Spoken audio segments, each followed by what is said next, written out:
Yeah, welcome once again to our this Family First Malaysia webinar. And as just now, my wife Tinky shared with you that every week we have got this program running on the weekly basis because we really have taken on during the MCO to do our this webinar and also do our this coaching session and mentoring session. And we are so thankful that because we are able to complete a 1 year program within 3 months. All right. So now that every week we are now getting all these, inviting all these speakers to come in to share with us their journey, and as well as also in relating to the family.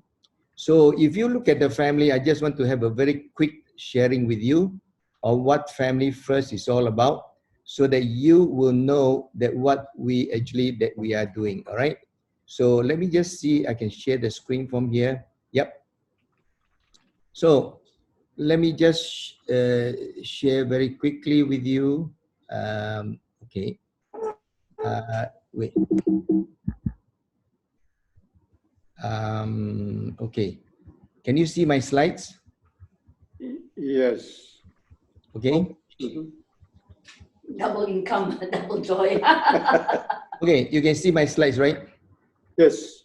Okay, I will mute every one of you so that there will be least disturbance. Let me see, how do I mute every one of you? So all of Can you them. click this slide? Okay, now I mute all of you, and okay, for those of you who are new to Family First, you know that Family First Malaysia is a non-profit organization. We serve people regardless of ethnic, religious background, or social status, because we practice these 7 values that govern our words and also actions. The number 1 is that we believe that every human being is of infinite worth, and the best place to discover this is within the family. And we believe that strong, healthy families are the cornerstone of civilizations. We also believe that every family can be happier and stronger and even more united. And we also believe that in the power of prayer and the eternal value of every soul. We believe in the power of partnership, that together we can do much better, much more than we could ever do on our own. Now, we also believe that we must always conduct all our operations, partnerships, and finances with the highest ethical and moral standards. We believe we must always respect and fully comply with all the local and national laws in every jurisdiction in which we operate. Now, these are the 7 values that you can see that Family First Malaysia, that what we are actually practicing right now. Now, Family First Malaysia, you can see that our vision, we exist to transform next generation fathers, supported by mothers, to build better families, resulting in a better workplace, a better society, and a stronger nation. Now, I believe that everything starts with one person. Then it comes into a couple. From a couple, then it evolves into a family. From a family, then it actually extends to a community. From a community, then it will actually extend to a nation. So it's actually impacting the whole nation in that aspect, that we, as a family, if you have a happy family, then of course you will become a very productive unit, in the entire nation. And we also partner with like-minded organizations to restore, reshape, and release men and women to become better couples and parents in the context of original marriage, with our 3F focus. In Family First Malaysia, we focus on 3 areas. There is family, finance, and also fitness. Because we believe that if you want to build a good family, you need to have a better family. And in this better family, I'll go through with you afterwards, is that we have got 6 modules that we take our couples through. And these 6 modules includes that we help couples to formulate their strategy and also their plan so that they will know how to do a normal family vision and be able to actually take their family in a proper course. And we also share with them in terms of strengthening their families, husband and wife, as a couple. And also we share with them about the role of a husband, all right? What is the role in the biblical way, and also the role of a wife from the biblical perspective. And we also talk about intimacy, and then also the last module will be on parenting. And on the Better Finance, we have got 4 modules that take our couple through in terms of letting our couple know that what is the financial stewardship, and also God's purpose for money, and how do they manage money as a couple, and finally achieving financial freedom. And in terms of Better Fitness, we also share with them on the holistic side so that they will be able to actually live well, and also not only just physically, emotionally, spiritually, but also financially, all right? Now, on the family front, we say that we want to double our love, our joy, and our peace in our families to restore broken relationships, reshape the home environment, and release next generation leaders using home as the starting point of leadership training. So you can see it is very important that if we don't set the right model for our home, that's why it is important for us as husband and wife that we continue to model, become the model to our children, and then that will also impact the society around us. And on the finance side, and that's why you can see that now we are focusing on the finance. This week we have Roger. In fact, Roger came on 2 weeks ago, and now he's coming on to speak on today's topic, which is very exciting. And next week, we also have another very good speaker from Hong Kong.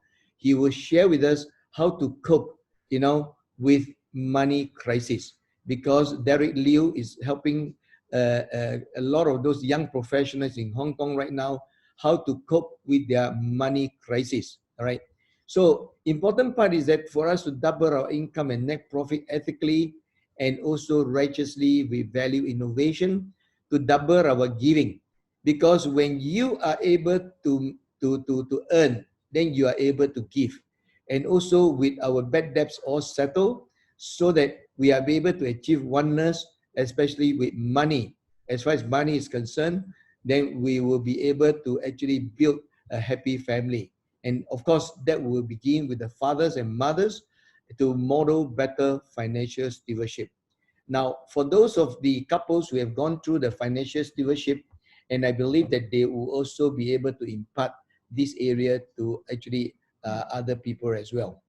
Then we have the fitness to double our mental and physical health through cultivation of positive mental attitude, holistic exercise, and nutrition, resulting in high energy, wisdom to achieve things of big and lasting impact. All right. So, just a moment. Oh, who is it? Okay. Sorry. Yeah. Okay. Now, during this lockdown period, we launched our book, the ebook, that means from Ayaya to Hallelujah, to help actually those people who are in financial stress or in difficulties, so that to share with them the journey that we have gone through. So we are so thankful that we got a couple of thousand people who came on to actually read our ebooks, and not only just reading our ebooks, and we also receive quite substantial donations from friends and for those friends of ours. And we actually use the money to help COVID-19, those victims. So thank God for that. We are able to do something for the community. All right. Now, as far as for today's, the speaker is concerned, we are so glad to have Roger Lam to come on to actually share with us about is money your master or your servant? So I give you, wait, let me just, Roger Lam, I make you as our co-host right now. So right now you can be the co-host. You're on right now, Roger. So you are now the co-host. So I give you Roger Lam right now. Roger Lam, you're on. Thank you, brother. Let me press the share screen button. Oh, got it. How do I get to, oh, here we go. Can you see the screen? Yes, yes, Roger, yes. Okay, fantastic. Thank you. Thank you, brother. Sorry, I'm not very good with tech stuff. So, okay, is good. So this, you can all see this, right? Yes. Okay, fantastic.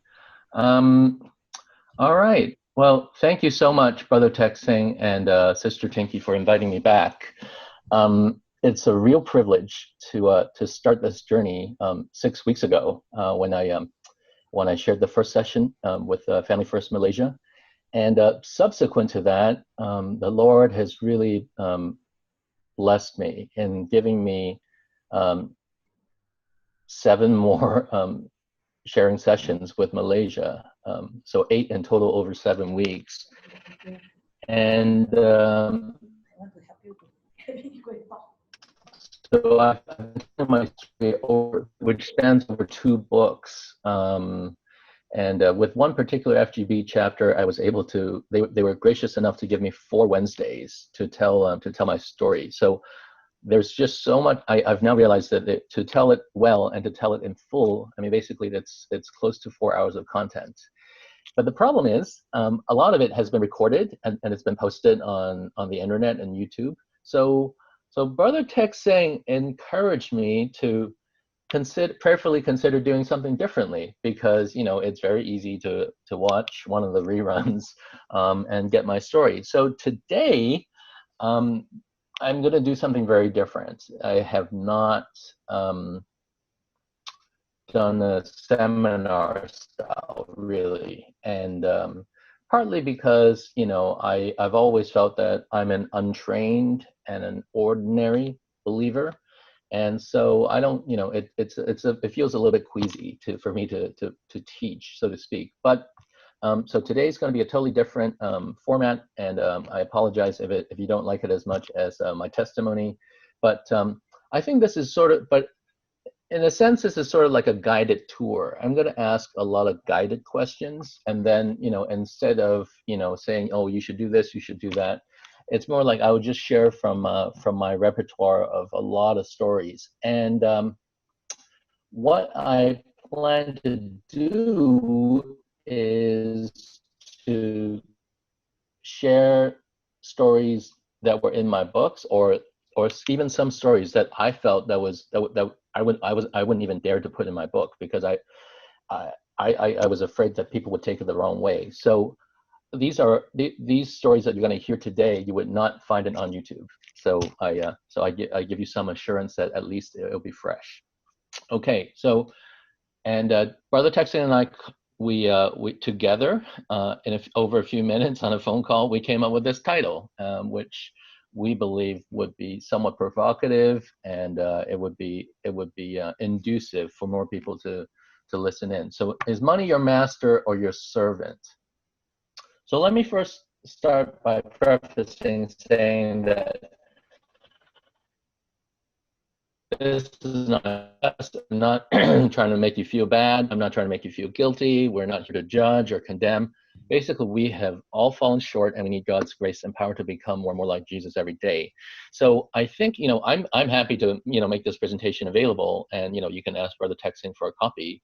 Every now and then, I would say maybe like once a month, you can click open it and then just review it, and then just to see you can make a mental note to yourself whether you've made any progress since our initial diagnosis today, for the lack of a better word.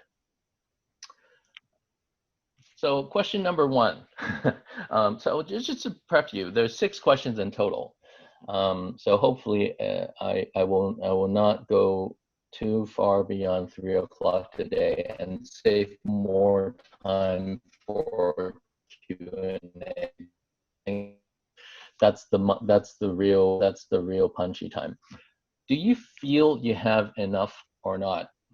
Well, for me, this is where it all started. When my story started when I was stripped away of my family company. That was when it was stolen through, well, not stolen, but it was taken over, in a hostile takeover. So my birthright was taken away, and then I stopped trusting in my parents' ability to provide for me when I was 14, and I felt that I had to basically take up matters upon myself. And so I thought, well, the only thing I could do is to study really hard to get into a really good university and then get a really good job, blah blah blah blah blah, make a lot of money. So that's when it all started. And then and then God's grace is he took a long time. He took over 10 years to teach me one Bible verse, and that's Micah 6:8. In there, he taught me how to act justly towards him in terms of money, which is to tithe in full. And then he taught me through a supernatural story of lending, that in the 7th year of making a loan that I didn't really need to, the Holy Spirit spoke to me for the first time, and asked me, and gently asked me when I made the loan. And then I was reminded it was 7 years ago. And it was at a point when I became more familiar with the Old Testament, such that I would know that 7th year in the Old Testament meant year of debt forgiveness. And so ever since 2005, when I first made a commitment that I would follow God's teaching in the area of money, and at that point I was not so well versed with I didn't realize that it turns out that money and possessions was the largest percentage of biblical teachings in the whole Bible. So inadvertently, in a really uneducated kind of way, I signed up and made a commitment that I would obey God in the largest percentage of the Bible.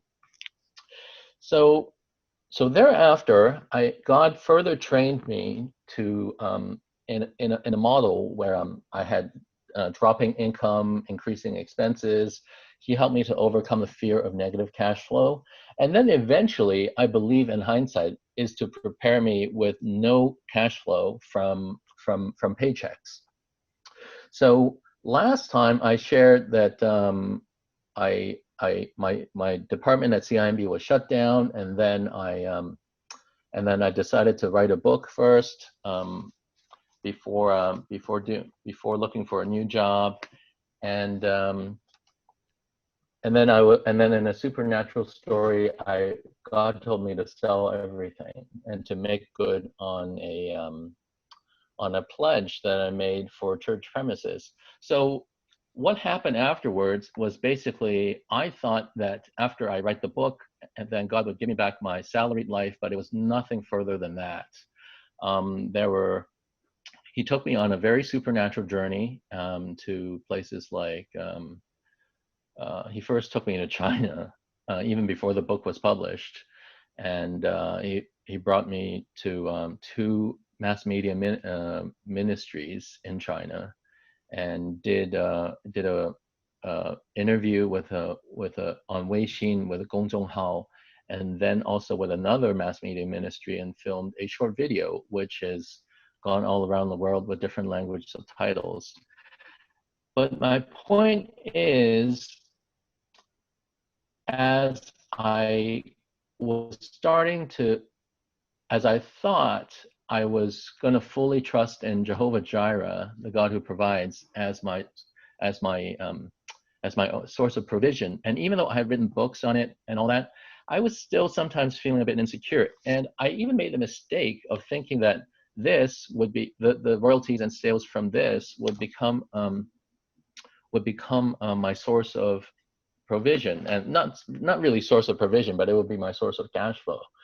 But over time, God just kept, like peeling an onion, like layer by layer of any kind of dependency that's away from Him. He just took it away from me. So now, is it possible for anyone to say that they have enough? Well, I think it's impossible. My view is that there is no amount of money that could diminish one's need for God. Um, because I mean, last time I shared about the ultimate truth about money, which is a download that I received under a very stressful situation when I was given the unexpected opportunity to have to share my stewardship and testimony to a top 100 Forbes global billionaire in Shanghai. And the punchline for the ultimate truth about money is no matter how much money we have, and even if we could bring that money with us to heaven, it is still not going to cut it because of the infinite duration of eternity. And our normal notion of security when we have, let's say a big amount of money and we divide it by a relatively modest duration of, let's say, 30, 50, or even 70 years, then we may have the false sense of security that amount of money is able to provide for us. But really, our ultimate problem is much bigger than that. Our ultimate problem is we didn't ask to be placed on this planet, right? So it was all God's design. And at some point, with a maximum expiry date of 120 years that was defined in Genesis chapter 6, verse 3, we will depart from this planet. Then I think if you don't know where you're going, I think that's exceedingly frightening. No matter how much money you have, no matter how successful you've been, you cannot overcome that uncertainty. You cannot overcome that risk. You have to be super brave to think you stand a chance of being able to navigate that exit well. So in Hebrews 13:5, and this is I looked through a lot of different translations, and I like this one in particular. It says, "Stay away from the love of money. Be satisfied with what you have. For God has said, I will never fail you nor forsake you." Now, I found that to be true, certainly in my life. I look back every time there's a crisis or a problem, as long as I choose to obey God, then something incredible happens, and not only am I rescued from that immediate problem, something much better happens. So it is consistent with a lot of scripture that we can go through, we can experience the peace of God that transcends understanding. That's from Philippians 4, if I'm not mistaken. And so I think, and the next question, we will get to, how important obedience is. So I think, in another passage in the Bible, basically, God kind of says we're placed where he wanted us to be. So now I'm not against people trying hard to strive for optimizing their talents. But it has to be, but you still, no matter where you're at whichever stage of the journey you're in, you need to be content that God knows you, that he loves you so much, that he sacrificed his son for you so that you can be saved. And this God, he owns the whole universe. Everything belongs to him. And he's given us a right to tag along, to be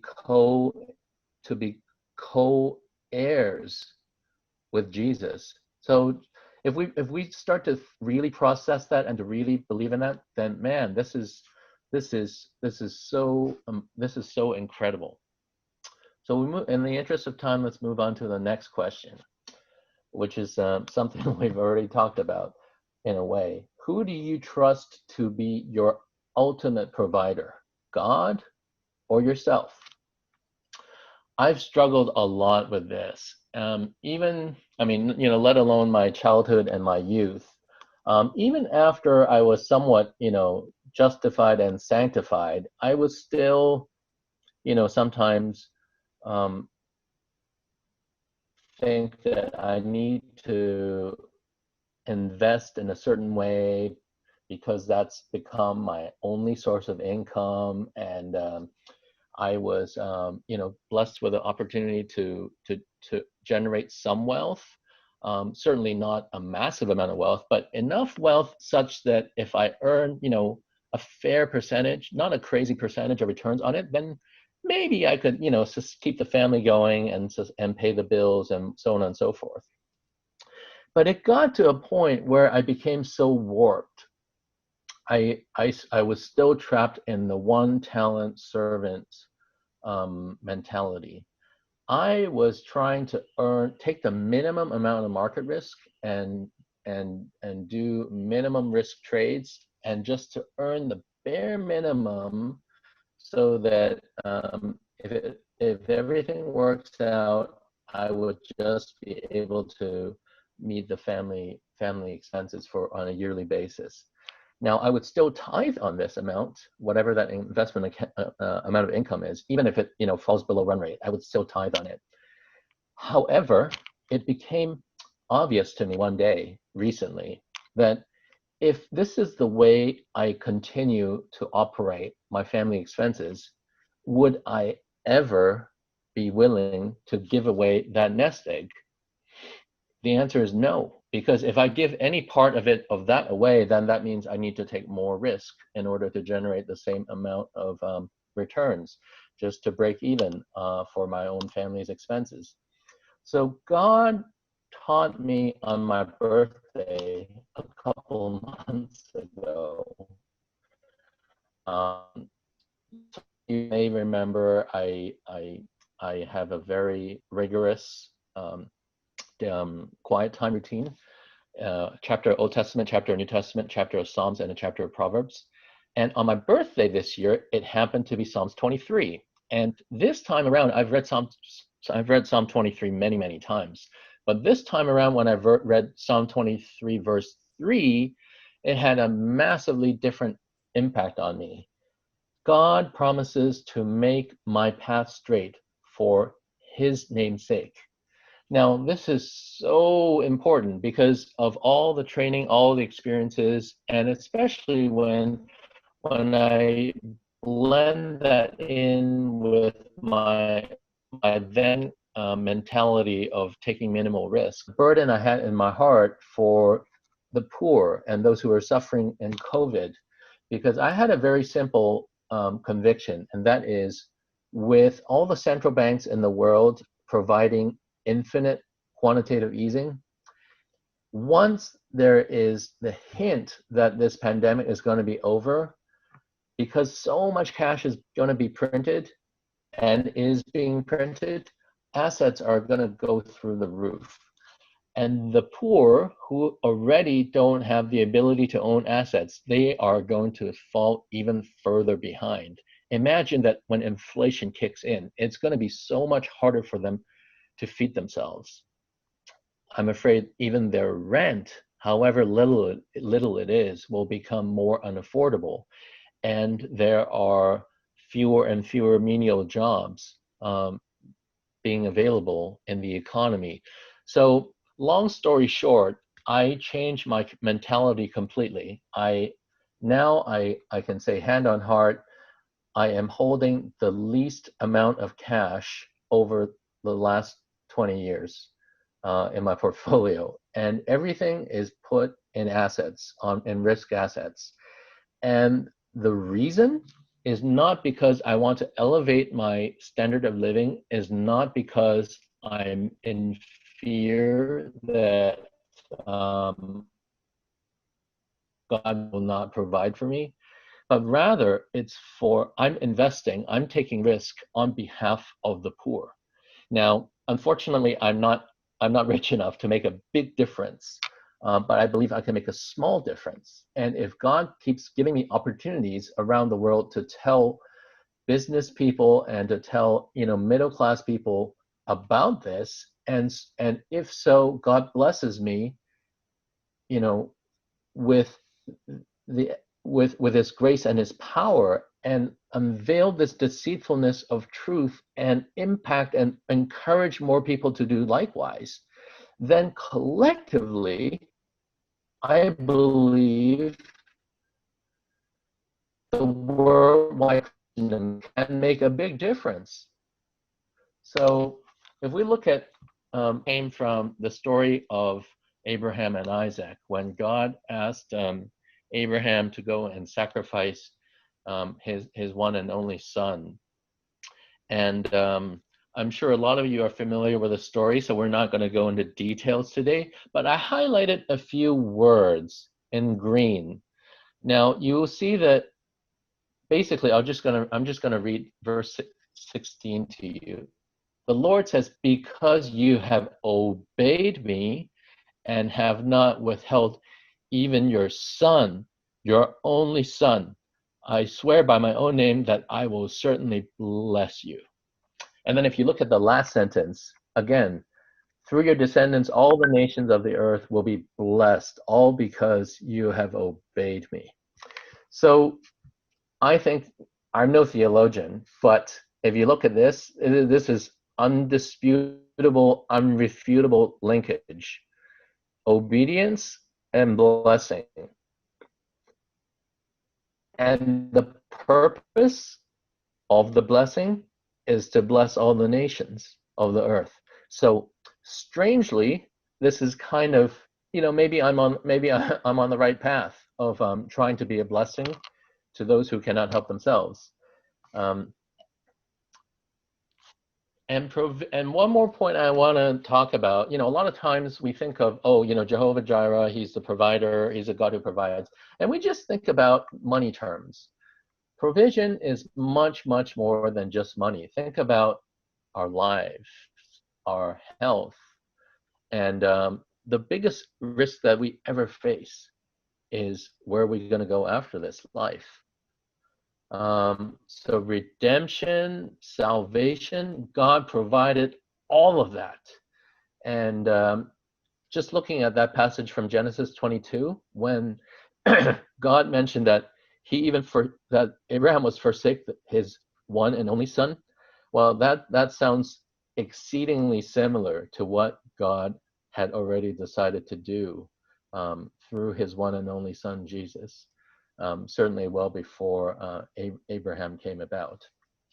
So friends, if there's one thing that you take away from today, I just want you to remember this, is that all blessings hinge on just one thing, and that's obedience.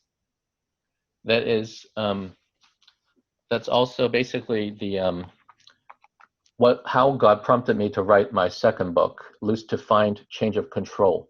So basically, this is my 1-year spiritual diary in 2018, where after God wrestled control away from me on my money, just as I thought that was all the sanctification was required, God was like, nope. He then wrestled away control from my say over what my time was going to be in my career. He then wrestled away from me my sense of personal security. On a lot of places I wouldn't have necessarily, volunteered to go to do ministry.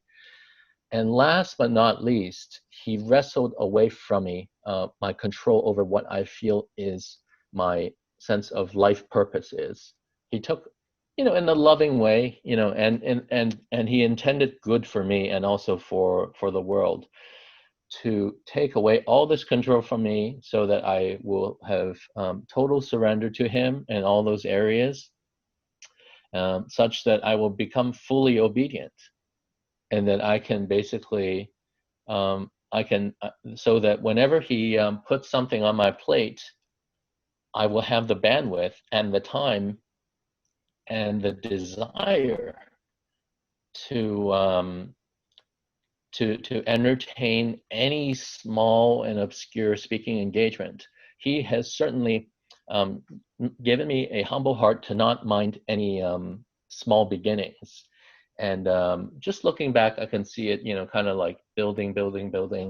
And hand on heart, God can take me as far, or he can grow me as much or as little as he wants. I can be, as long as I'm pleasing him, as long as I'm useful to him, as long as I'm doing his will and serving his kingdom, then, you know, there's no better there's no better reward than that. Because now, instead of going for praise from people, I'm really going after praise from him. One day, I really want to hear him say to me, "Well done, good and faithful servant."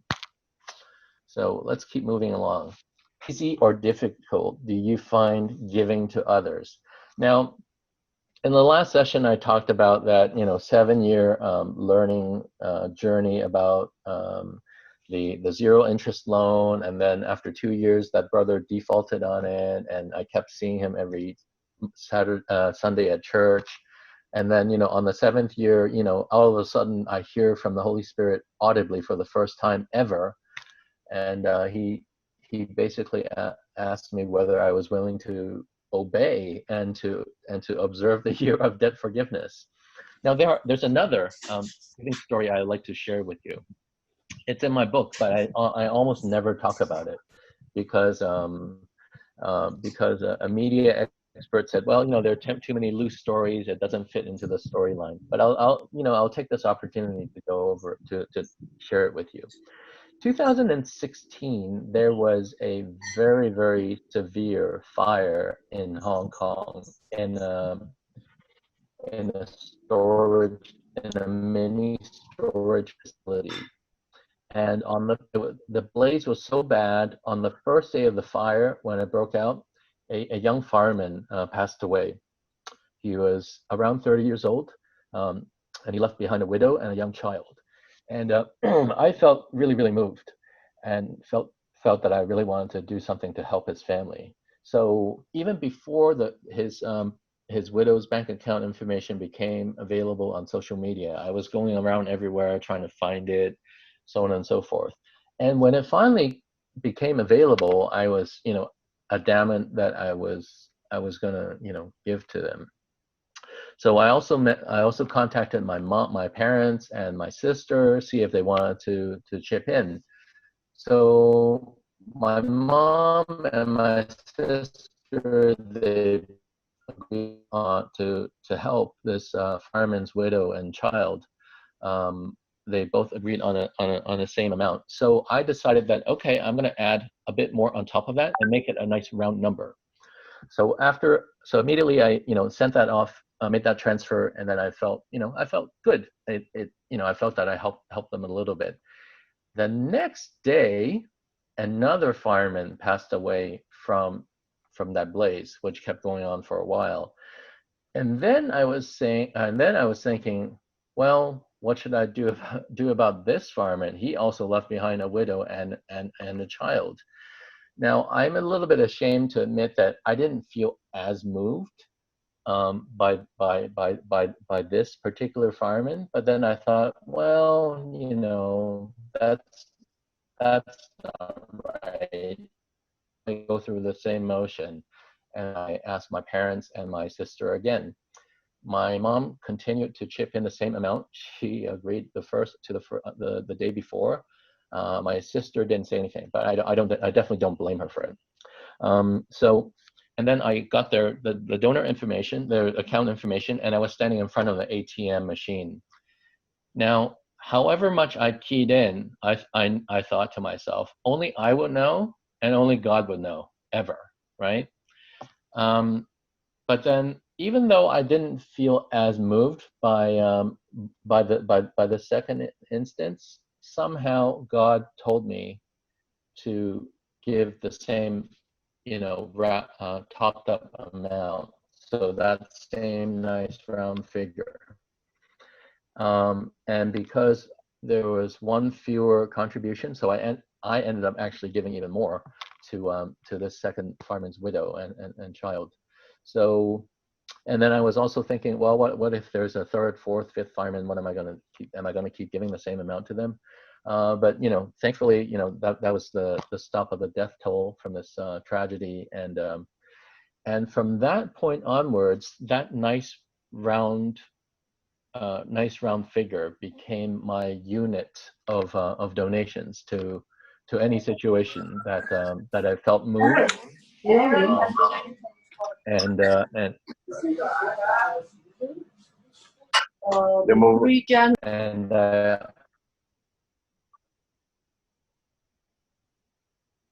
thank you, and that I felt God.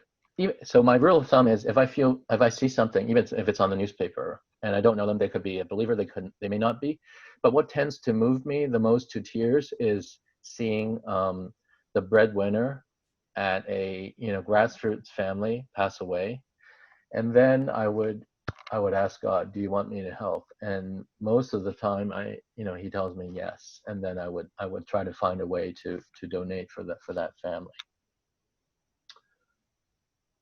So this I thought is a really nice translation of a verse that I'm sure is familiar with most of us. You received without paying. So this is the concept from Deuteronomy chapter 8, verse 18. And also it's consistent with Job in the sense that, acknowledging that empty we came and empty we'll leave. So everything that we have, even our ability to generate wealth, that all comes from God. So we definitely received without paying. Now, that's not saying that you didn't labor for it, but your intellect, your ability to work and to have the opportunities and to be born in a stable political and economic environment so that you have the chance to thrive, that is certainly no easy feat. And I don't think anyone can honestly boast about that. So if you received without aid, that's why I think, that's why the Bible suggests not charging interest to people when you make loans to help them. And what I've learned recently is if people ask you for a loan, just write it off, up front, if it's an amount that you feel comfortable with, and don't count on it being paid back. That's probably a better way to manage your emotions and your friendship with or relationship with this person. Is money your means to an end or your ultimate goal? Well, this is really challenging because money is so deceptive, and a lot of Christians can end up serving mammon or serving money and not really serving God without even noticing, because I remember hearing Tim Keller in a sermon where he said he was preaching on the 7 deadly sins in New York City, and he was packed on 6 sessions, and the one session that he had super low attendance, it wasn't lust. That one was packed out. Most people were admitting that they have a problem with that. But it was greed. It was the session on greed that had the lowest attendance. A lot of people don't think they're greedy. And I think that this is a particularly important question to ask ourselves. I think it's important to go back to that same ultimate risk that we face. Is having a lot of money going to be able to mitigate that end of life risk at all? It may give you a more comfortable way of exiting, of having excellent first tier healthcare in a private room with a private nurse, but just having a lot of money, is that going to really help you? So this is a classic verse from 1 Timothy 6:17. Command those who are rich in this present world not to be arrogant, not to put their hope in wealth, which is so uncertain, but to put their hope in God, who richly provides us with everything for our enjoyment. Now, I think everything is obvious in this verse, except the last part. God is not saying to people who have money do not enjoy themselves at all. So this is not about guilt. This is not saying if you have money, you need to absolutely not, not enjoy yourself, not enjoy with that money at all. I think the key danger is indulging in yourselves too much and too exclusively. If you're willing to share that with those who are in need, I think it's okay. And and it's from that old hymn. Once you turn your eyes on Jesus, then very strangely, the things of this world will start to go dim. So, all the bling bling and and all the excess kind of like pampering and luxury, after a while it will, it won't mean as much to you, and you won't crave for it as much. Now, what is obvious is if you put your hope in wealth, that is really dangerous because there's market risk, credit risk. I mean, in the global financial crisis, we've seen Lehman Brothers go under. It is just so uncertain on what the markets are going to do. The Dow Jones going up 1,000, 1,500 points a day, that's become common fare. So if you hang on too tightly to the market swings, if you hang on too tightly, and that's if you build your life on that, then that's really like what Jesus said is you're building your life, you're building your house on sand. When a crash comes, hasta la vista, it's gone. So we really need to be wise about building our lives with a foundation of the rock on Jesus, on Jehovah Jireh, and be content and not be overly dependent on the fixes of luxury and excess consumption. Number 5, is money your yardstick for your net worth or your self-worth? I have struggled with this so much in my whole life, really, up till maybe like recently. I think comparison is the quickest way to be unhappy, because most people, when they compare, they don't compare down. It's not when they compare, they compare up. So I used to think about, a lot of my colleagues and peers. I would be thinking, oh, why are they getting promoted faster than I am? Why did they get a bigger bonus? So on and so forth. And then, but if I keep on doing that, I will go crazy. My first boss at the hedge fund, he made over $1 billion each year for the past so many years. He's become super successful. So if I want to just compete and compare on that basis alone, I would be super depressed. I would be on antidepressant drugs for sure, and I would have to see a counselor nonstop. But our real self-worth is it should be based on the highest price that someone was willing to pay for you. So always remember that God was willing to sacrifice his one and only son for you, just so that I mean he owns the whole universe. The only the only thing that was going a little out of hand or a little out of control was us. That's why he had to pay such a hefty price. He had to give his son to such suffering to get us back. So with that kind of price tag in mind, I don't think we should let our net worth, be confused with our self-worth.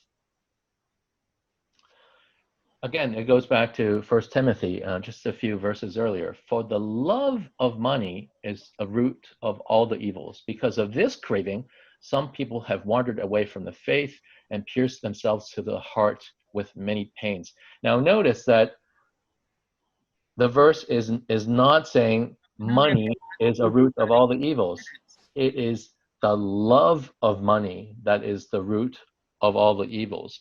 So if you're blessed, it's okay. If you're blessed with wealth, just as long as you acknowledge that, you know, the ability to generate that came from God, and that basically you're not the owner of it, you're just the steward of it, or custodian or fund manager of it, and that you have a soft heart to realize that a lot of poor people, it's not because that they are necessarily unintelligent. It's not that they're necessarily lazy. It's just that, you know, maybe they never got the chance. They never got the break. So if you have a sufficiently soft heart to help them out, then I think, you know, you're in good standing. Last but not least, what kind of inheritance did you receive, or are you expecting to receive? And what inheritance would you like to pass on to your next generation? In the epilogue of my first book, Lost and Found: Money versus Riches, I named the epilogue. Let's see, what did I name it? It was called Inheritance Planning. Yes, it's called, yeah, Inheritance Planning. Can you see it? Yeah. So I have limited assets that have limited ability to generate income. So I love my kids a lot. Now, do I want to just give him that, the limited amount of assets with a limited amount of ability to generate income? Or do I want them to be you know, co-heirs and co-heiresses alongside with Jesus to tap into that infinite wealth? Now, the wise thing and the right thing is to choose the latter. So, whenever I get a teaching moment with them, you know, I don't put, you know, academics or schoolwork or tests or exams as top of the list. Whenever I have a chance to speak words of wisdom into them, you know, make an example for them or tell them about, it's about this one concept, and that is, life is not about the abundance of things. So my son is turning 6 years old next month, and so this past year, in October, this last October, November, he was applying for primary one into primary school next year, and you know, he did well in the first interview, and then I said to him, okay, well, let's assume that, you know, you will get the second interview, and okay, I'll get you a toy. Now, by that point, by the time he was 5 years old, he was already well trained. He was slowly ingrained with the following idea: every time some new toy comes in, he needs to give an old toy away. So there's no accumulation problem. So it just becomes flat. It's let's see, last in, first out. And but then he was saying, "Oh, Daddy, I want a bigger toy this time." So I said, "Okay, well, then let's increase the leverage. So you have to give away more than just one toy if you want to get a really big toy." So he said, you know, and then we were like bargaining, you know. I started with 5, and then he countered with 2. So we settled with 4. So he had to give away 4 toys of his choice to get a big toy. So at first I said, okay, you know, here's your big pile of toys. Pick 4 out of that pile. At first he picked 4, you know, four balls or something. So I said, okay, if you give me all the same thing, which you don't value, then I'll get you a really big ball in exchange for 4 small balls. And he's like, no, I don't want that. And then he picked out 4 toys that was kind of like incomplete, that had pieces missing. I said, well, if you give away, you know, if that's what you want to give away, then I'll get you a really big toy that's kind of incomplete. And then he picked And then he told me, okay, these 4 toys I don't really like. I can give away these. And I said, well, if you really give away things you don't like, then okay, well, then maybe I'll pick something that a big one, but you don't really like it all that much. So you get the idea. So I think it's important I think this is the most important inheritance that you can give. It's not monetary, but rather give away a mindset and a mindset of stewardship and Christ-like behavior, and pray that they will be filled with the Spirit, that they will gain favor with God and with people, and that they will grow up to be good servants of God. I think that's the best inheritance that anyone can pass on to their next generation. So these are the 2 verses that I wrote in my epilogue in the book. The bottom one is my birthday verse, which I talked about. Oh, actually, I didn't talk about it. I only shared that in my testimony for Lose to Find. But yeah, so in the interest of time, I think I'm going to pause here and then go to questions. Thank you very much. Back to Brother Teksang and Sister Tinky. Roger, you can lift your screen now. Stop the screen sharing. Okay. Yeah. How do I do that?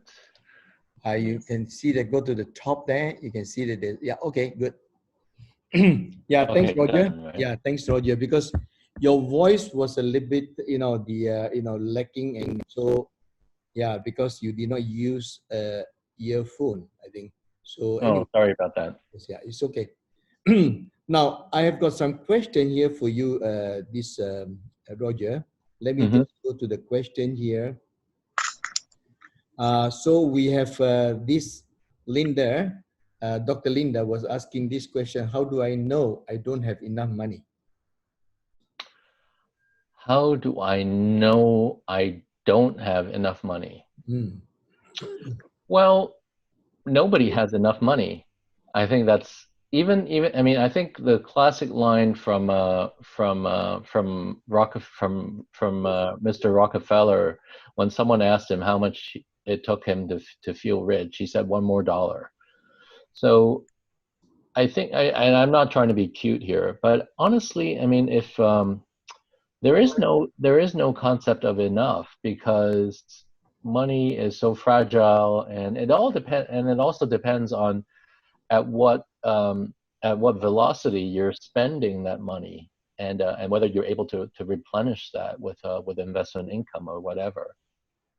So I think, quite frankly, no one has enough money, or no one will feel that they have enough money.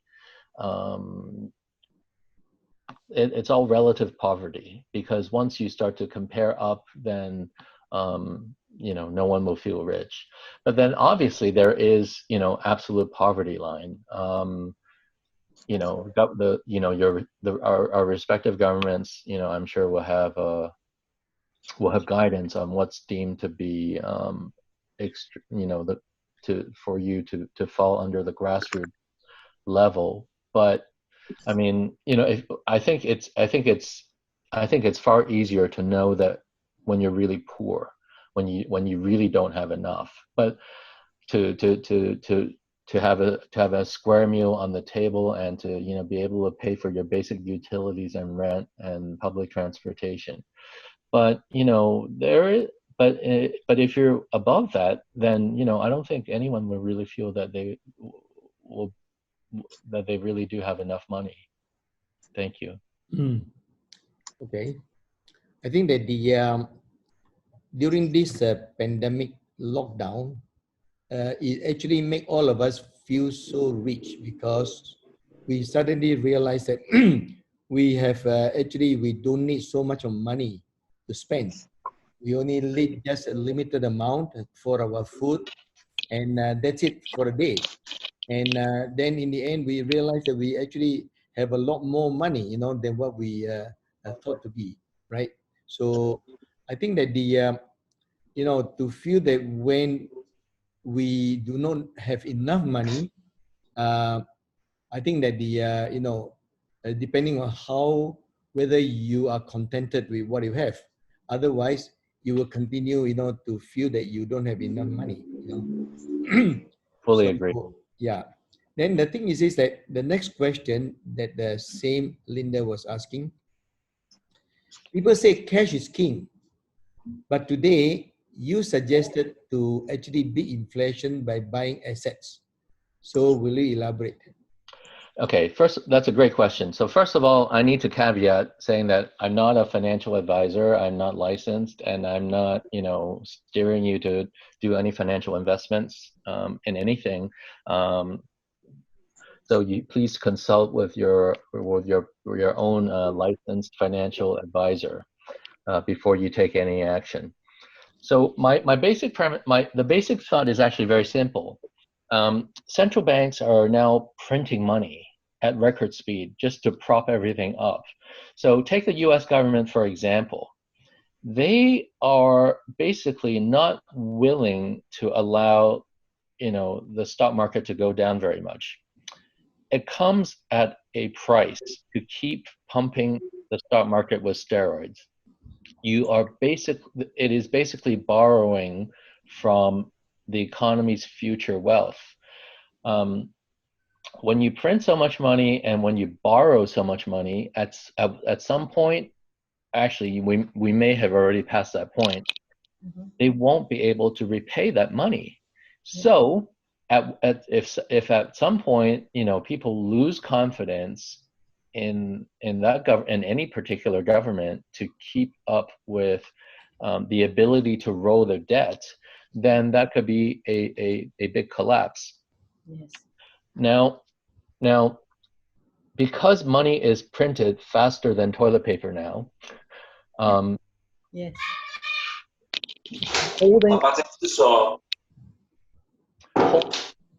holding on to cash as if it's a good preservation of value, that is not going to hold true anymore.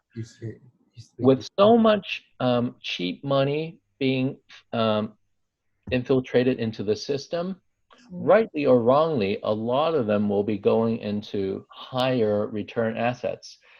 I very much doubt it is going less and less amount is going into very low yielding or low interest rate government bonds. It will be going to equity. It will be going to real estate.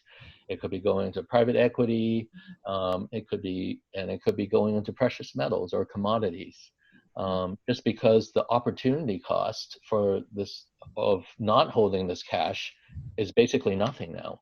So that's the basic premise of why cash is no longer king. It's really just a pauper.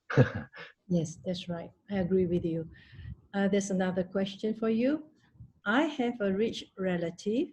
When he speaks, he has so much impact on influencing others, relatives of ours.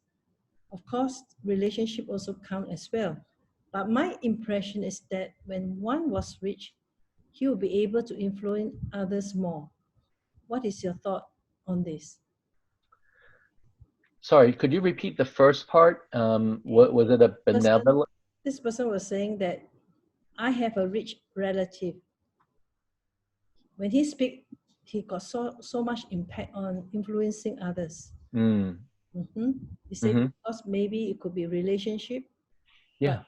But my impression is that when one was rich, he's able to influence others more. What is your thought on this? Well, I think, out of it's human nature for us to show more reverence to someone who has greater wealth.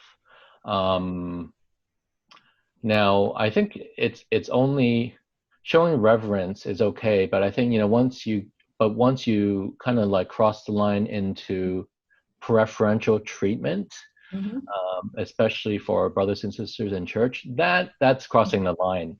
But I think, I think it's an axiom. I think, if you have greater wealth, I mean, you do tend to have greater influence, provided that, you know, provided that you show that your character, it has, you know, a fair amount of integrity, and that, you know, you're not a total clown, and that, you know, Mhm. you are not a, you know, that you have some, that you're worthy of respect.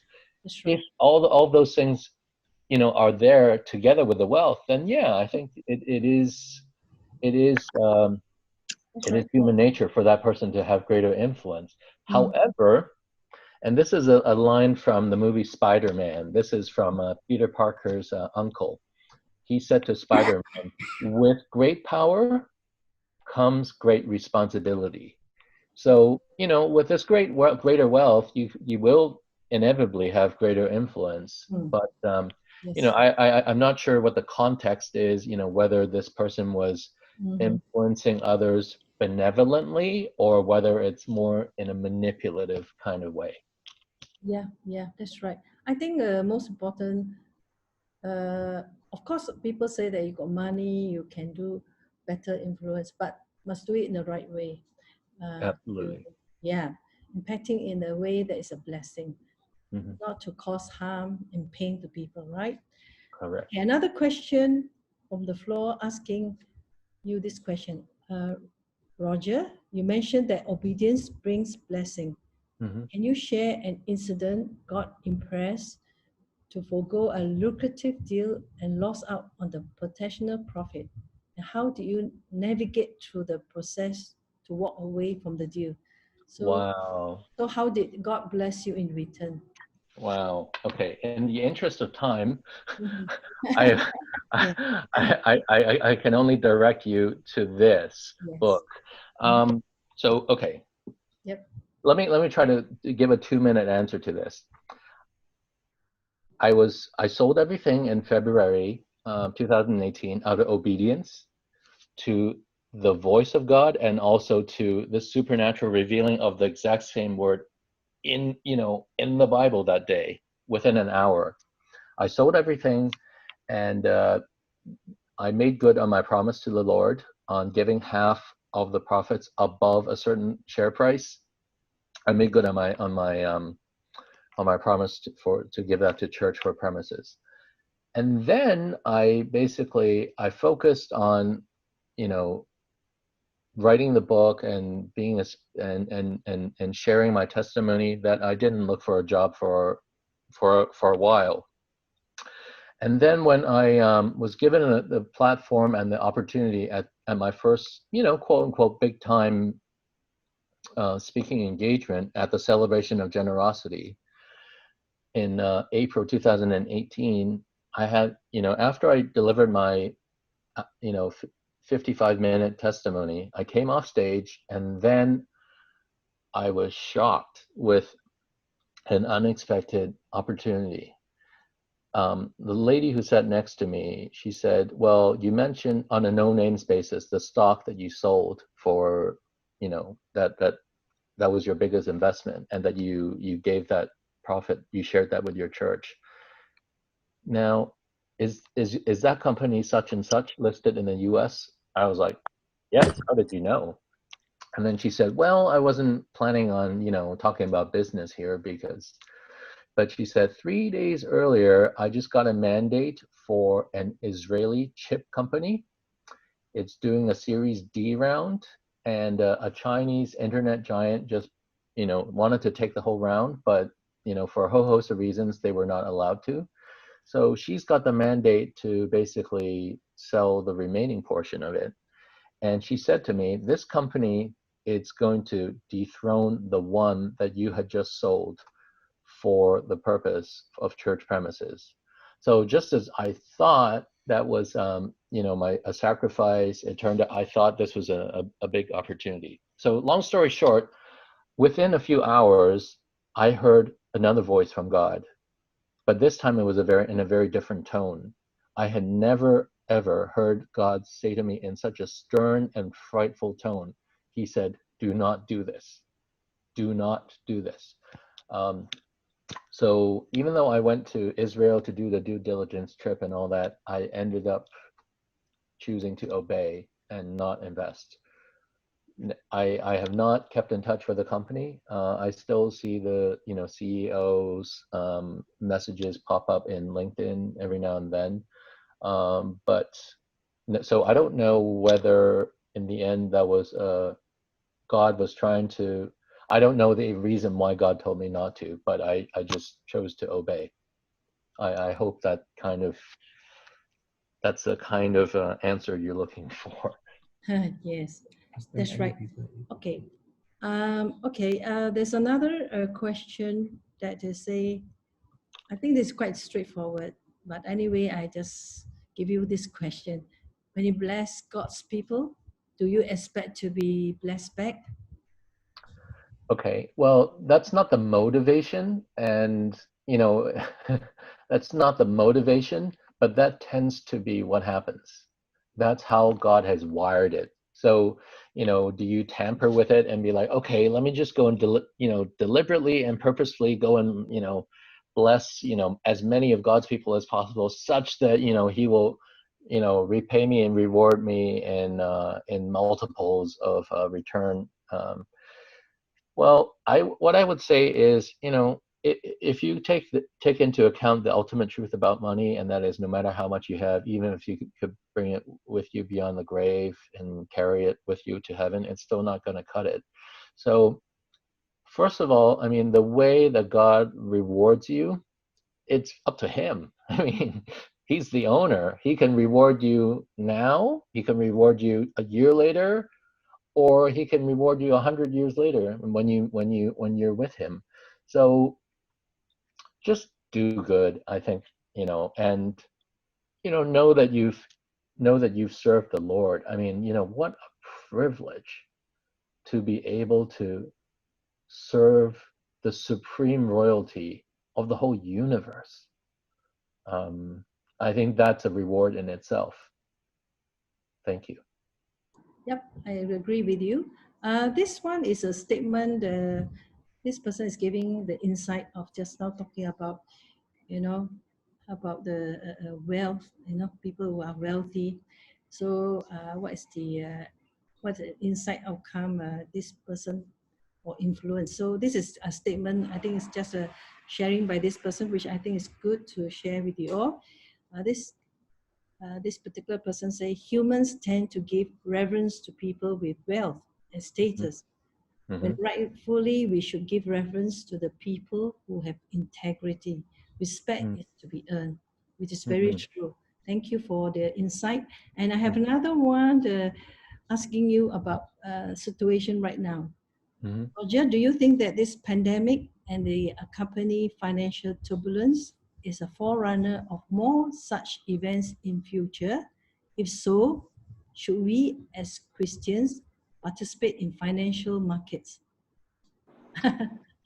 Okay. Well, first part of the question is, I mean, just read Revelation, right? I mean, Yes, I think there's there's more turbulence ahead before Jesus returns. that's right.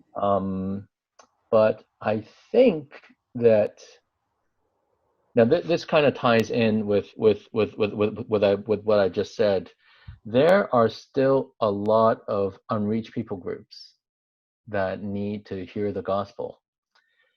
If we do not use our resources, if we don't grow our resources, then we would only be in depleting mode to able to finance and to help push ahead the completion of reaching all unreached people groups. Now, I mean, everything has risk. Even if you don't participate in financial markets, you already are, because that's already a decision in itself. If you don't participate in unless, I mean, if you put, if what you mean is by putting all your money under your pillow, that's also risk, because a thief can break into your house and all the money's gone. Or, as we've discussed, if quantitative easing is basically steering a lot of like fresh and unwarranted funds to go into assets, and there's asset inflation, then whatever that you're holding on to in cash, that purchasing power will also go down. Now I don't want to take this. I don't want you to take this out of context. But there are 365 occurrences of "do not be afraid" in the Bible. It just works out to be one a day, to remind us to not be afraid. Now, I'm not saying that don't be afraid of financial markets, but but just there you can't be completely insulated from it. That's what I mean. One way or another, you're participating. Even your non-participation is already an implicit choice of going against what may happen in the markets. Obviously, everyone is blessed with a different level of comfort in different financial instruments and on different levels of market risk. And I think it's important to talk to your financial advisor about what level of risk you're comfortable with. But I'll just share a little bit more because the Holy Spirit just reminded me about this. When after I read Psalms 23 verse 3, I started to go from a lot of cash, and then I just piled into a lot of different assets. And this was before when the big crash happened. I just basically watched all my positions go down like this, and then I really had the peace that was beyond understanding. And the way I rationalize that is, well, if it keeps blowing up, then that's basically getting very close to the return of Jesus. Then who needs that money anyways? But if it doesn't, and if it rebounds, and and my thesis, my idea is right, that if there's any small hint that there's light at the end of the tunnel, then because of infinite QE, assets are going to reflate. Then it's good. The poor are going to have a really, really, really suffering time. So, yeah, I think fear is not the answer. Yeah, that's right. We need to exercise our faith and not fear. And okay, one more question to go. I think if we can hit to, now it's already 3:24. Today, so much is taught about integrating faith with work. Roger, how do you bring God into your work, your investment decision, and does God speaks to you and tell you what shares to buy? Okay, well, first, Uh-huh. well, I've become a non-traditional missionary basically since, by definition, since end of January 2018. So my workplace now is really the NGOs and the churches and different organizations that I interact with. But before that, when I was still working in banking, I had a Christian fellowship at CIMB, and we met daily, and a fair number of PRC colleagues came to faith that way. And actually, I just had lunch with them 2 days ago, just to catch up with everyone. And I still send them daily devotionals every day. So that hopefully answers the first part of your question. Now, basically, I do view that God is the owner of my account, of my whole portfolio, and all of me and my family and my flat and everything. So what I've learned is that as a bare minimum, I need to consult with him, whether it's a good idea or not. Now, God doesn't speak to me like daily or hourly or even weekly. I mean, I only hear him at special occasions. But he has. I will attest to this. If it's something that's really either displeasing to him, or if he knows it's not a good idea for whatever reason, I will sense that. Because I'll tell you why. Because I have gone against that. I have learned my lesson. and this was maybe like a year or two, year and a half ago. It was on a currency derivatives trade on yield enhancing over the renminbi, and God told me not to do it, but I did it anyways, and I lost some money there. Now, does he actively tell me, oh, and go and buy this ticker or go buy that counter? No, he doesn't do that. But I think what he's given me is that he's given me a 25 years of experience in different aspects of banking. So unlike a lot of banking professionals who mostly have specialized in one area, it's just really interesting how God worked it out in my life. I did trading, I did convertible bonds, I did warrants, I did derivatives, and then I did some structuring, I did some lending, and then I did IPOs. I raised IPOs for people, and so I had a fair amount of insight on also equity research and how the fund flows kind of work. So I'm a jack of all trades. So and I think the most important thing is God has made me humble, that I am always willing to ask people if I don't know something, and I listen. I genuinely listen to advice, and between synthesizing on information and just and God's given me some wisdom, so that's the blend. That's the blend that He's given. Yeah, thank you. Yeah. There's someone give a good encouragement to you, Roger. They salute you, Roger, that even though you have a young family, able to give obediently. I think it's hard for young adults to give to others while saving for children's education, whatever it is. And also, must be the grace of God. So this person already encouraging you, Roger, with these words. And a last question because of time. One more for you. There seems to be a consensus China being most resilient market this year. But the fact of second outbreak and successive liquidity injection recently seems to suggest weaknesses. What's your view on the China's recovery? Oh, no, okay, this is my own view exclusively. Yeah, that's and I'm certainly not, I always stress again, I'm not a financial advisor, seek your own financial advice before you do anything. I think that China is going to take number one spot. Yep.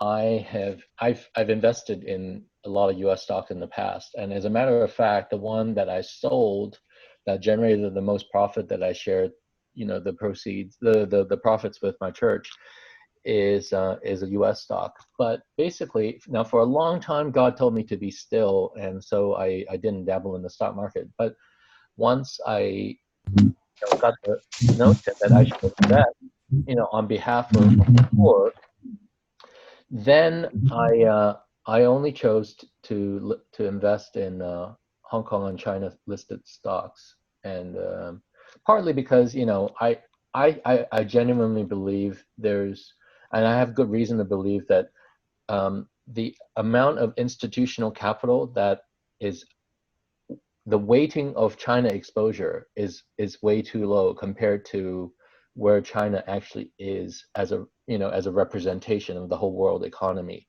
So number one, it is underweighted by the likes of MSCI.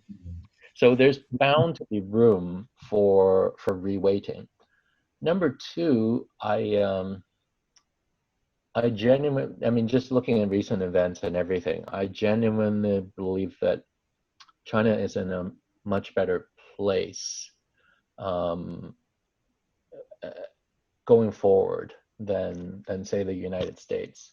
And thirdly, it's partly because I don't like staying up late in the evening, so so I don't want to stay up late and look at the U.S. market. So I just, for all those reasons together, I chose to only invest in equities listed in Hong Kong, and a lot of them are Chinese businesses.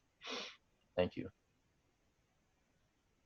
Roger, for all the insightful answers. Very well done. Now I want to pass the time to our Family First chairman, our wonderful Elder Tan Teck Seng. Yeah, thank you, Roger, for the very insightful sharing with us. And time is now almost up. It's already now we are 2 minutes exceeding our time. And I just want to, thank all the participants who have come on.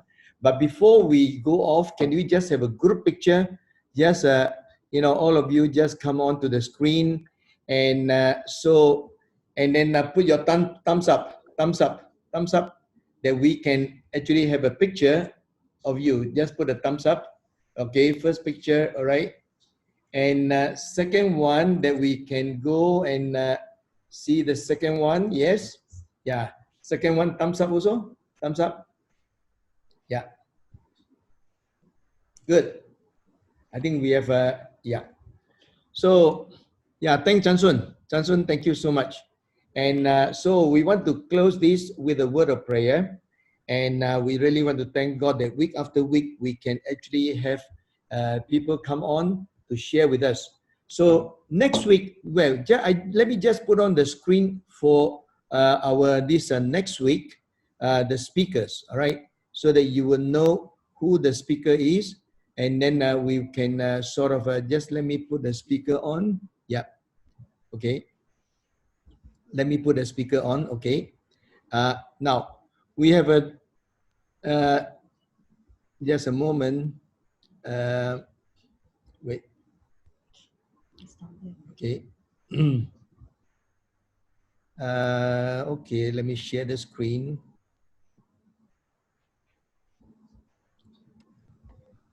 Okay, next week, you can see that we have Derek Liu. Derek Liu will be coming on next week. Can you see the screen? Wait.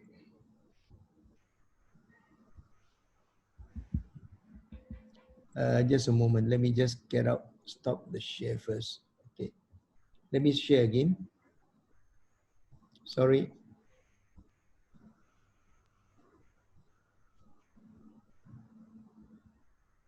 Okay, can you see the screen? Okay. Now, Derek will be coming on next week to share with us on how to cope with money crisis. Now, Derek, actually, he is a commentator on geopolitics and also economics with a biblical prophecy perspective.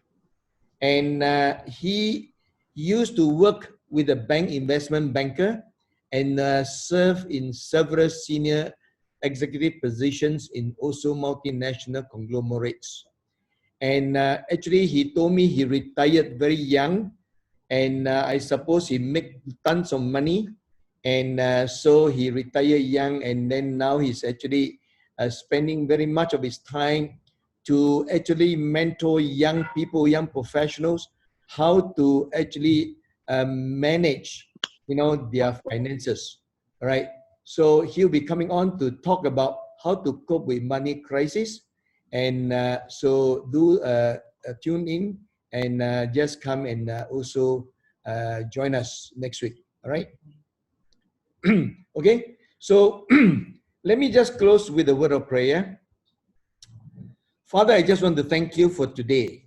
And thank you, the Lord, that you have brought Roger to come on, to come and share with us. And we know, the Lord, that you have blessed all of us with the blessing that is beyond human comprehension. And we want to thank you, the Lord, for all our participants who are here today, that they also are blessed by this Roger Lam sharing. And we know, Lord, that you have called us to be a good steward of your resources. And you say that money is always, Lord, that is an issue, but we know, the Lord, that those who actually delight in you, and they will be just like a tree planted by the river, that they will continue to flourish, that they will continue to prosper. And we know, the Lord, that as we begin to prosper, you will also use us mightily to become a blessing to other people. We want to thank you, the Lord. There's such a wonderful time that we can gather together to give you all the glory and honor in Jesus' name. Amen. Amen. All right. Thank you very much, all of you. And yeah, thank you, Roger. Thank you, Thank everyone. you. Yeah, Praise thank the you, Lord. everyone. God bless. God bless you. We have Nelly to come on some more. Yeah. Yes. Yeah. Thank you. Yeah. Anything that you want to still have fellowship, right? Yeah, I can stay on for another, 10, 15 minutes, no problem. The crowd loves to be here. Yeah. Most of them still here. Yes. If you want Yeah, to- Roger, can I ask you one question Yeah, okay. Yes, sir. about, hearing from God? Do you hear His voice? Audible Is it audible, or is that, in your mind. when you're reading the Bible, it kind of highlights to you things that God wants to do, or is it just from the environment? How are you? Do you have the kind of confidence that it's always God that's talking to you, such that you really get the direction that it is from God? Mm-hmm. Okay, that's enough. 3 questions in one. 3 questions in one. Yeah. I have some more questions, but that will do for time being. Oh, one other thing, it's kind of interesting about hearing from God. Now, there was one time, one of the pastors, every week in his sermons, he would talk about, oh, today I hear this, tomorrow I hear that. And then some point in time, he says that, well, I better be careful, because that may not be actually God speaking to me. It's maybe my own desires, whatever it is. Okay. And then there was, the elder from the church, and he says, I only heard once from God, very clear message. What can you make out of all of these different voices, different opinions? Okay. Well, let me attempt to answer some of those questions. It's it's not. What I'll say is it's more audible now. Whether it's through my eardrum or it's in my head, it's hard to distinguish between the two. But what I can assure you is that it is not like I'm just thinking along something and then it's not like an extension of drifting of my mind or something like that. And now I wouldn't boast that I am 100% confident, but I am. But my confidence comes from this, and that is every time, from what I deem to be that voice that I've heard, whenever I have obeyed, whenever I've eventually agreed to obey doing that, something completely supernatural and unexpected happens, for the benefit of not just myself, but also for others.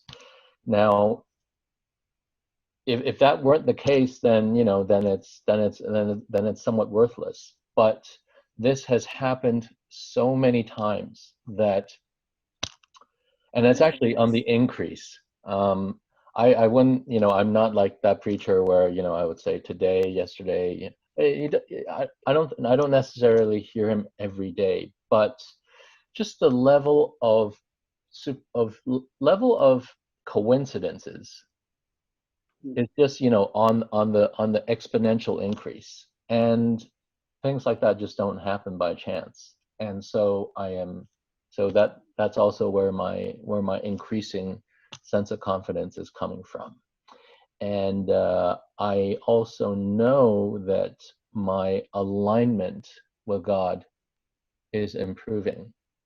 There are even more areas beyond the 4 areas where I wrote about in Change of Control. This may be, and the Holy Spirit just put this in my head, even I'm trying to control my tongue. Now, James says that's impossible, but I'm trying to do that more, to be more deliberate, because for the benefit of, my family and others. So it may be impossible to be perfectly under control, to keep my tongue under control, but you know, as long as I have a desire to head in that way, I am 100% confident that that is, you know, from God's perspective, that I'm trying to align with Him even more. So better alignment always means better connection, bigger bandwidth, and so on and so forth. Does that answer your question, sir? Yes, I think it sounds very good actually. Now there was a comment from the person who is pretty well known, and this is what he says. He says that the closer you are to God, the more sure that it is God who is speaking to you. And I think I truly believe in that. Thank you, Roger. Thank you for the answer. Thank you.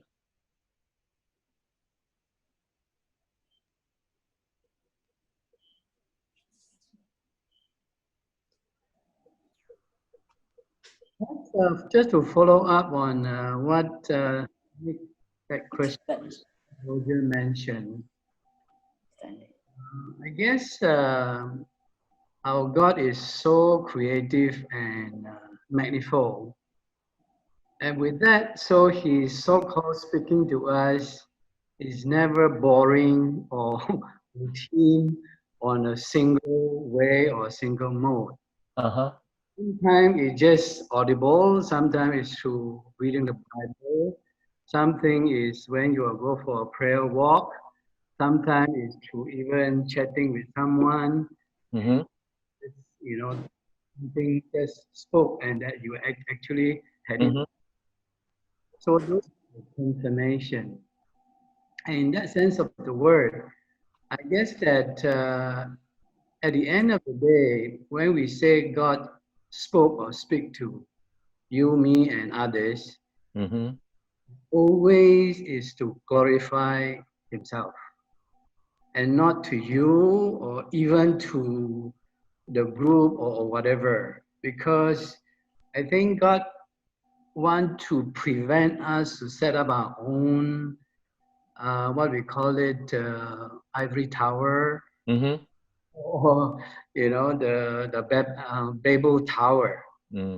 We have to be careful that we are not idolize a person or organization or even a ministry. Actually, Babel Tower, we are not careful. So in that sense of the word, God always, when He speaks, like, Psalm 46:10, be still and know that I'm God. But summarize that, be still to be aligned with me. So in that sense of the word, what Roger just says, that all these things when God speaks is actually to be aligned with Him, so that we know where to go, who not to meet, who to meet, what contract to sign, what contract not to sign. That document is fake, this is not fake. And that is so amazing that I think you also summarize in that sense. When we are closer to God, then it's more likely that God speaks rather than the devil. Yes. The devil is always speak to you, and it's a different one, is to not to glorify God. Yeah. So in that sense, I just want to thank Roger for those testimony and affirmation, and because I have a lot of those that God spoke in different ways, and come to pass. So I think the other way is that when God speaks, those things is actually come to pass. Yes. And pass is not just to yourself, but also to the community, to the group of people, and that's why one time is accident, second time lucky, third time coincidence. But 50 times, 100 times, and it come to pass and has been a blessing to the community. Yeah. And in that sense of the word, it's so wonderful to this family and finance and fitness that has not only blessed this group of 60 just now, but has been blessing to others community and cascade down to other group as well. And this is a disciple journey. So there's another thing that when God speaks, is actually talking about the discipleship journey with him and with the group of people that God gives to us. So thank you. No, thank you, Professor. Yeah, thank you, Stanley. You may leave if you want to, but if you want to stay around, feel free to do it, because Roger say he can be still around, and I am Texan are still around. Okay. So anyone wants to ask any question, feel free to ask now. Roger, I'm Yeah. Steve Kong from Singapore. Hi. I would say I'm very blessed by what you have shared with us today. Oh, thank you so much. I have made many mistakes in my finances in the past, even though I have been successful in my early years, you know. Mhm. So I would like to, if I may, I'd like to be in touch with you and to benefit continually from your guidance. Is it possible to be in touch with you at all? Yeah, I'm gonna share my my website link on the chat group, and then you can contact me through my website. I'm not in your chat group, you know. How do I get into your chat group? No, I'm in another general chat group. it's on the Zoom. It's on here. It's on here. Yeah. The chat group means at this chat group. Yeah, at this. Oh, at this chat group. Okay, Yeah, okay. That's right. Yeah. Yeah. Thank you so much, Roger. Thank you. Appreciate it. Thank you. So those who ask about Roger's book, you also can look at his contact at the chat book, and then you can check. Then you can ask. Where do I find it? Where do I find it? I'm so sorry. Where do I find it? Where do I find the contact? Okay, at the bottom of the page, there's a button called Chat. If you have your cursor, scroll down. Yep. Do you see? Oh, I'm on my handphone actually. I see participation. Is it in participation? Participants. No. CHAT chat. Steve. Oh, yes. You register through our Facebook, am I right? Yeah. No, register to Stanley. Okay, I asked Stanley to give it to you. Okay. Yes. Thank you so much. Stanley, can you note down? You get the contact of Roger and give it to your friend Steve. Oh, RogerLam.net. I saw here, right? Is that, that's right. Okay, That's right. Okay. All right, Fantastic. Thank you so much. Thank you so much. Thank you. Thank you so much. WhatsApp as well. Okay, anybody else before we call it off a day? On this finance, but the latest Hong Kong situation, because you are right there, with your son going to school and yourself and so on. So what is all these things that you are seeing? Sorry, what is what? Riots, and then with the Beijing, all this law and so on and so on. You are right on the spot there. Yeah. Well, I mean, I'm definitely against violence. I think it's okay to have different political views, but you know, once it becomes like violent and you know, vandalism and all that, I'm very much against that. I think it's, you know, I mean, you know, like what our government is saying, that you know, every government has national security laws, except Hong Kong, and I think that says it all. I mean, once it gets to a point where you know Hong Kong is being used as a battleground to meddle with the country as a whole, then I think that's unacceptable. So, and you know, and it's not like China introduced this in the year 2000, like 3 years into the handover. It's 23 years after, and it's only because of a certain path dependency that's unfolded, which is unfortunate. But I think, this is definitely not the end of Hong Kong.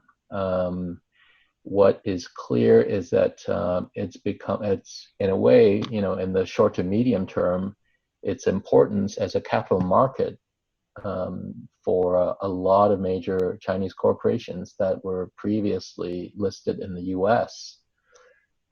A lot of them are coming to listing in Hong Kong now. So think of all the capital raisings that will need to be done here. So, again, just thinking rationally and wisely about, and instead of emotionally or out of fear. I think that should be the way to look at things. Yeah. Thank you. Brother Roger, because of time just now, there's a person who gave 3 questions, and then I have voiced his 1 question, but he didn't want to voice out himself. He wants me to help him. Okay. But I think I give only out of the 2 questions left there by him. I will just give you 1 because I look at the time. I want to respect everybody's timing. I think most of them want to go off, but Asian culture is like not so 不好意思. Okay, so can I get 1 question to you before we close? Mm-hmm. When you think is the bottom of the equity market? I think we've already hit bottom. Okay. Again, I'm not a licensed financial, consultant. So, please consult with your own advisor. And I'll preface that infinite QE, and we are closer to the end of the pandemic than 3 months ago.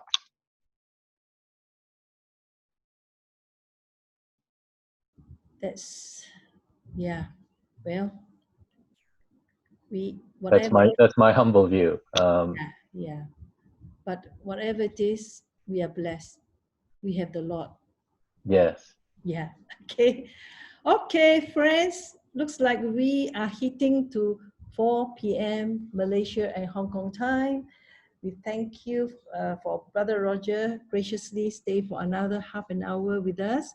We thank you so much, and perhaps we can have you another time. Yeah, Roger. I would love to. Thank you. The crowd seems to love you.